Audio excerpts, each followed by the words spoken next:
Hello everyone, introduction to accounting के part 1 में हम काफ़ी कुछ कवर कर चुके थे। तो आज मैं आपके लिए इसका पार्ट 2 लेके आई हूँ, जिसमें मैं आपको एडवांटेजेस और डिसएडवांटेजेस जो अकाउंटिंग की होती है उसके बारे में बताऊंगी। तो welcome back to my channel ledger leaf. तो गाइज, हम विदाउट वेस्टिंग एनी टाइम अपनी वीडियो को स्टार्ट करते हैं।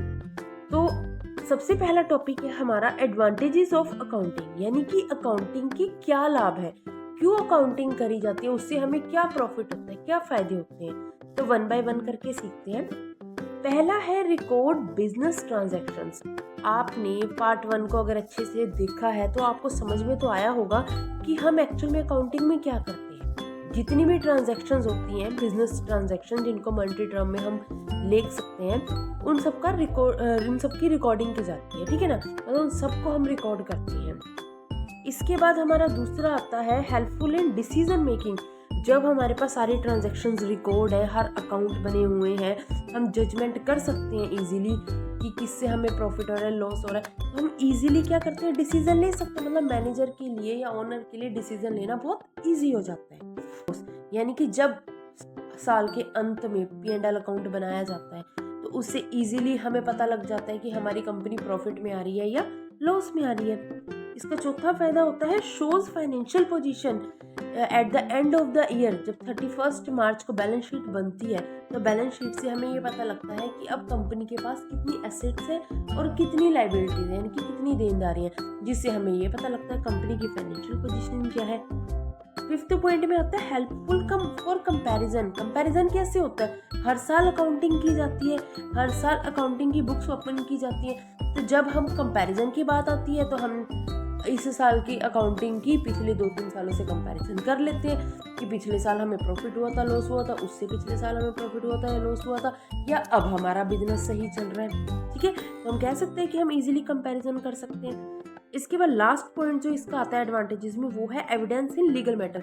हम लीगल मैटर के लिए इन सारी अकाउंटिंग को करके रखते हैं। ये हमारा एक बहुत बड़ा एविडेंस है, ठीक है ना, कि बाय चांस कोई पार्टनर हमें धोखा दे रहा है या किसी ने हमारे साथ कुछ गलत करने की कोशिश करे तो हमारे पास एक प्रूफ पड़ा है कि देखो जी, मैंने अकाउंटिंग करी हुई, मेरी अकाउंटिंग में सारा प्रूफ है, ठीक है ना। तो ये तो थी हमारी अकाउंटिंग की एडवांटेजेस।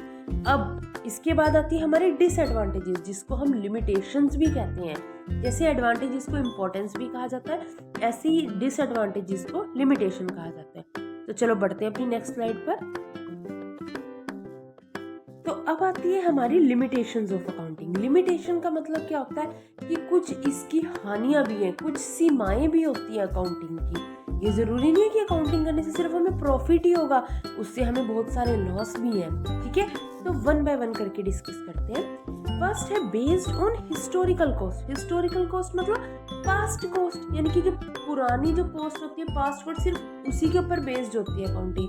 करंट मार्केट वैल्यू जो चल रही है उसके बारे में कुछ इसमें जजमेंट नहीं होती, ठीक है। सेकंड होता है ignores qualitative information. Qualitative information जैसे कि एक कंपनी की गुडविल कितनी है, ठीक है, एक जो पर्सन है वो मतलब नेचर में कैसा है, उसकी नेचर अच्छी है नहीं है, ये जो क्वालिटेटिव इन्फॉर्मेशन होती है इसका अकाउंटिंग से कुछ लेना देना नहीं है।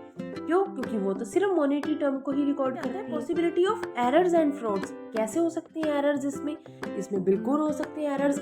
एक अकाउंटेंट के ऊपर पूरी कंपनी टिकी है, कहने का मतलब अगर अकाउंटेंट ने एंट्रीज गलत रिकॉर्ड कर दी, ठीक है, या कोई रिकॉर्डिंग करनी भूल गया, जैसे जैसे आप आगे बढ़ोगे अकाउंटिंग में ओमिशंस, रेक्टिफिकेशन, ये सारे चैप्टर्स आएंगे, ठीक है। तो उससे आपको पूरा क्लियर होगा कि कैसे एरर्स हो सकती हैं, कैसे फ्रॉड हो सकती हैं, ठीक है।